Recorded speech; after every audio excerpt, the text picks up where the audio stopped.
मागच्या काळामध्ये निवडणुकीच्या वेळी इथल्या असणाऱ्या खासदार प्रणिती शिंदे यांनी खूप मोठ्या वल्गना या ठिकाणी केल्या.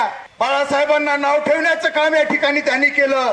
निवडणुकीच्या काळात वंचित बहुजन आघाडीला बी टीम असं संबोधण्यात आलं. मी त्या खासदार प्रणिती शिंदे ताई साहेबांना सांगू इच्छितो, आपण राजकारणी आहात, खासदार आहात, आपल्या पक्षामध्ये काय चाललंय हे आपल्याला माहिती असेल.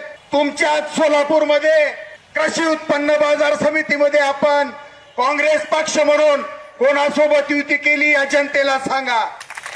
सांगा प्रणितीताई शिंदे या जनतेना, कृषी उत्पन्न बाजार समितीमध्ये आपण कोणासोबत युती केली. तुम्ही सांगणार नाही. वंचित बहुजन आघाडी छाती टोकून सांगेल की तुम्ही बीजेपीच्या सोबत या ठिकाणी युती केली आहे. आणि तुम्ही आम्हाला आणि श्रद्धेय बाळासाहेब आंबेडकरांच्या पक्षाला सांगता की बीजेपीची बी टीम आहे.